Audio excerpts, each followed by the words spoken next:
Hey Kevin, got your carburetors right here, getting ready to test them. And you can see we got serial number 69297. And over here we got serial number, it's going to be a little bit harder to read. 12529. See if you can, hopefully you can read that. Yeah, I think you can read that. 12529. Okay. Let me put the camera back on the tripod. Let's see if I can give you some handy hints here about these carburetors. Not that you need them, but I offer just in case. Now then, mounting the carburetors. You will mount them loosely. According to the instructions that I'll send you, make sure you don't forget the wave washers that go between the carburetor body and the rubber diamond-shaped gasket. Yes, I know it's strange to think like that, but yes, there's a washer that acts as a libet stop for the steel sleeves washers, steel sleeves that are in between the carburetor body and the intake manifold. Now then, once you have these loosely in place, I don't have the studs on here yet, but we'll put those on next. But once you have the carburetors loosely in place, install your air log so that you can wiggle the you'll need to wiggle the carburetors around to get the air log in place, and then and only then do the final tightening on your mounting here, and use a crisscross pattern to keep from putting stress on the ears. And the reason for that is so that once you have the carbs tight, you can pull your air log off for your adjustments and tuning, and otherwise the carburetors will be out of adjustment enough that you will not be able to get this air log in place. And then you'll really be unhappy. Also, when you're dealing with the fuel line to the carburetors, always use a wrench to stabilize the fuel fitting in the float bolt cover, otherwise you'd run the chance of stripping these threads out. And so this is the only one you want to work with. Choke mechanism is a miserable ass piece of equipment here, and it's from the factory. So what you've got is your choke levers right here, which are pulling in an arc. They want to go up in an arc like this, while the choke cable is pulling straight up. And when you activate the choke, you are actually, in fact I'll show you right here, when you activate the choke, you actually are moving the throttle linkage. Alright, so when you activate the choke, see if you can watch. Alright, watch this lever right here. So I'm going to be working the choke down here, and you can see this lever move. You see that? Okay, so when you activate the choke, you're actually moving the throttle linkage, and you're pulling against the return spring and the linkage going in even up to your pedal, and so the choke cable on the dash is very hard to pull. So make sure it's fully lubricated as much as you can, and you're just going to have to live with it. Fuel filtration on these carburetors is critical. They need super finely filtered fuel, and if you don't, you're going to have trouble. And what I recommend is installing an extra inline fuel filter. I get one from AutoZone, the FF3330 works well, and is the right size for the fuel lines. Now then, what you're going to run into if you do not have properly filtered fuel is the idle jet will get clogged up, and when you have a clogged idle jet, you have no idle, but you can still rev the engine above idle and it'll run fine. But when you get settled down to an idle and it dies, that's because one or both of these idle jets is clogged up. And all you do is unscrew it and clean out the little orifice. The orifice is 0.55 millimeters in diameter, so it's like the thickness of a wire needle. Very, very thin and very easy to clog up. Well, back here on the on the choke. I forgot to mention, but you can adjust these nuts here to bring the and jam screws and nuts, jam nuts, and you can adjust the levers up and down to help meet the cable that's coming down. So you can adjust those. The other adjustment you can have is the idle mixture screw, and as its title denotes, it's going to be adjusted while the engine is idling, and we'll show you that in a little bit. Now then, something else that's interrelated to the idle speed. You got your idle screws right, your screws right here that adjust the idle, and you have to adjust it so that you do not have any. No, let's see, I'm trying to think how to describe that. Okay, so you're going to adjust your idle. You got to make sure that you haven't altered. Excuse me for my camera work here. And you've got. All right, so the first barrel opens up, and second barrel opens up. Everything opens up, and when you back off on the throttle, there's a pin right here that helps close the second barrel, and you have to make sure that that pin, it's actually a screw. There's a jam screw right here, and here's the screw that acts on this pin. And what you want to make sure is that there is play between the second barrel throttle and that pin. And so you can see right here I'm wiggling, and that represents the clearance right down here between this pin that you can't see and the screw. And what happens sometimes is if you adjust your idle, you have to make sure that that has not changed this relationship. So you always want to have a little bit of play, so that what that keeps you from doing is artificially increasing the. You can have this if there's too much, if you screw down too much on this screw right here, you could artificially open up the first barrel. I think that's what I've been trying to get at. So always make sure there's no play. I mean, there's a little bit of play, so that means your first barrel is not artificially kept open by the second barrel, that pin that actuates the second barrel closing. Alright, fuel, there's a priming lever on the fuel pump, and that's necessary to get fuel into the carburetors after it's been sitting for a few days or a week or two. It just depends on the car and the condition of the fuel pump. Also, there's a fuel filter, fuel line switchover mechanism in front of the pump that has a corked gasket in it, and those are notorious for leaking, which will keep you from achieving, which will allow you to lose prime on the fuel system and makes it very difficult to start these cars.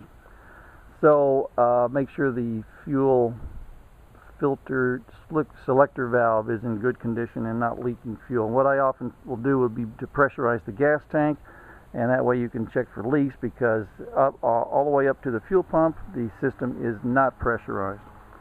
One other thing here on the idle mixture screws, these are the ones you would use. These are dummies. They simply hold a place and plug a hole, but they're dummies and they do not work, so don't touch them. Now let's see, the only way to adjust these carburetors and tune them is when they are warmed up. So we're going to do that here in a minute. I wanted to let you know I got cold carburetors, cold engine rather. And for tuning, you're going to want to get yourself a synchrometer. And this unit is the BK 1 to 35 kilograms per hour version, and right out of the box this is perfect for the 190 SL. You can get these on Amazon and eBay and all over the place. So that's what you need, one of those. Now then, let's see. Starting the car, typically let's say you'll operate the priming lever on the fuel pump. Make sure you got fuel in the carburetors. I will use it a couple times. You're going to activate your choke.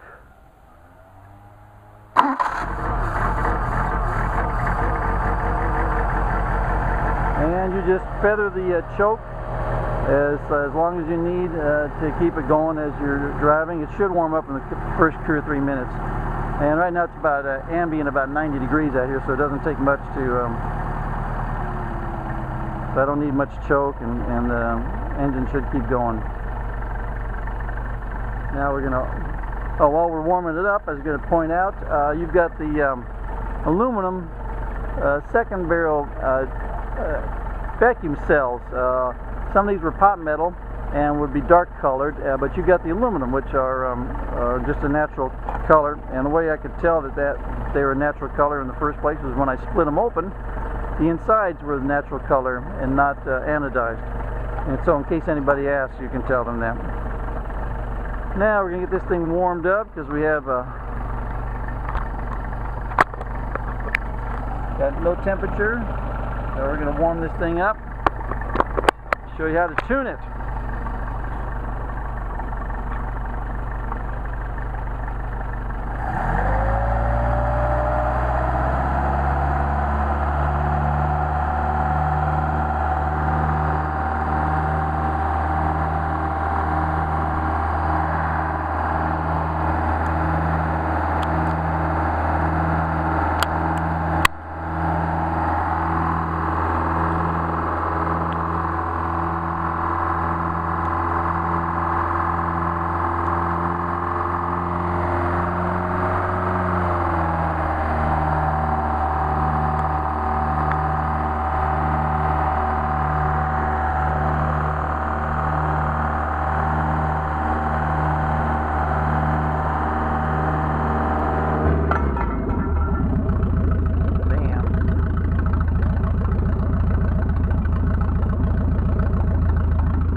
My exhaust fell off. Hang on a second.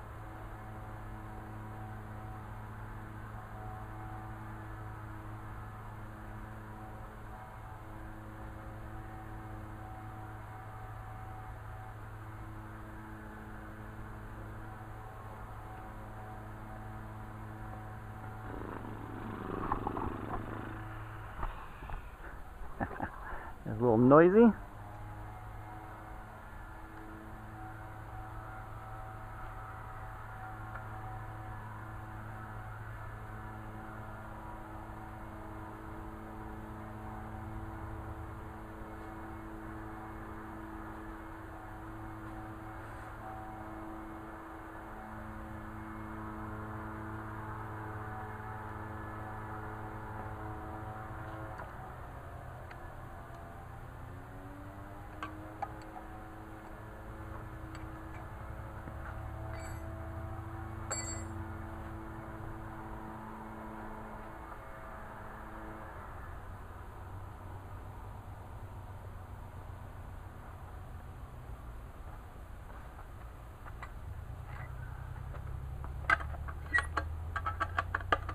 Had to get gloves so I can put the hot exhaust back on.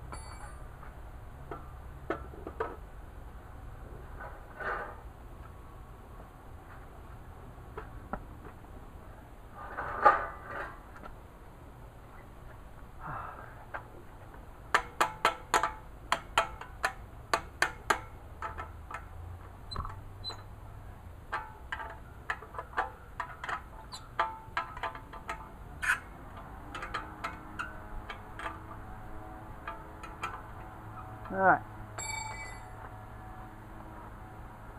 try that again, switch on.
We are up to operating temperature. And now let's tune us some carburetors. See if you can see this. We got to focus right. Yeah, that's a little bit better. Alright, now then. What we're going to do, first of all, is tune them independently of each other by disconnecting your throttle linkage. Obviously, make sure this doesn't open up and run away with you RPM wise. And next thing we're going to do is we're going to see how much air each of the carburetors is drawing. We want the second barrels to read, let's say 2 and below, and so we'll do them first with a synchrometer. There's 1.5, and that one didn't even move. It's about 1, so we're good there. Next, we're going to see how much air the throats are drawing, and that one's a little bit. It's around 6. Make sure the throttle is closed. 6, and over here 6. Obviously, I've adjusted these prior to this. So, like if so the idle is an indicated 1,000. But my tach is off, so I think it's running about 800. Anyway, let's say you want the idle lower. So we're going to go in there, and since these threaded screws are the same pitch, they're going to make the same adjustment. So what we're going to do is give this about a half a turn out to lower the RPM, and a half a turn out to lower the RPM. And I have to go back here and artificially close this one because it's not closing by itself because it's got no return spring. Now we're running at about 400 RPM, 500 RPM, and just for fun we've got a 3.5 there, and about 4 there. So you can see how close you can get without even using the synchrometer, and you can see how nicely it idles at low RPM. Now we're going to jack it back up to where it belongs. The quality of the machine work it dictates how well it's going to idle. Alright, so right now we got, say, about 5.5. And over here we got 5.5. So we are back synchronized. Now we're going to adjust the idle mixture screw. And that's this guy right here, and we're going to screw it into the engine stumbles, screw it out to the engine stumbles, and then get a midpoint to where the engine runs the best. Alright, see it here, it already start to stumble. Screwing it out. Starting to degrade, so we're going to screw it back in. Runs nice. Nice smooth RPM. Same here.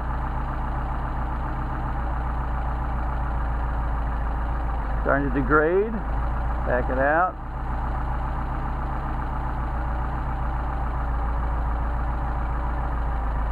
Starting to degrade. Back it back in about the midpoint, which is where it was in the first place. So now we will go back and recheck all of our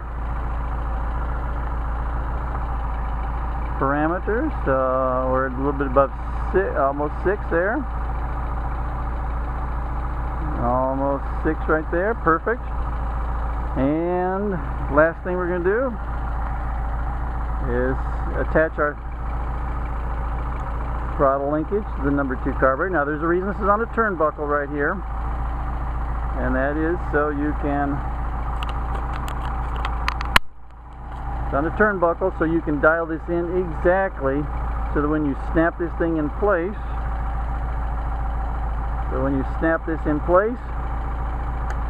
nothing changes. Let's go back and double check. Alright, put this back on macro. There we go.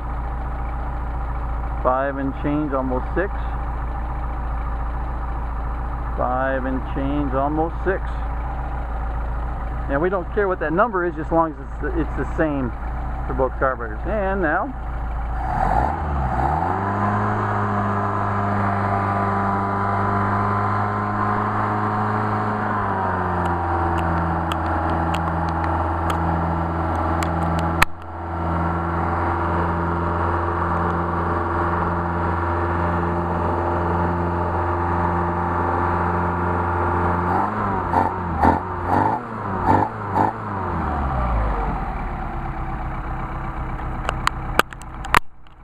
Back down to idle.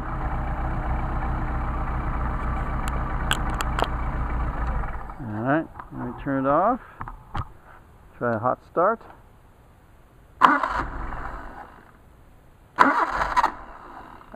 Usually just start immediately.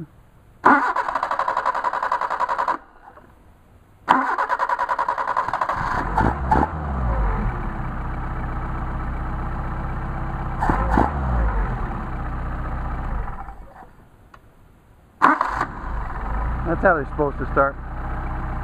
Anyway, I think, no, I know, you got a really nice set of carburetors here. All the surfaces have been machined. All new factory gaskets everywhere. You can tell because they're red in color. And these are ready to rock and roll. If you have any questions, you know how to get a hold of me. Thank you very much.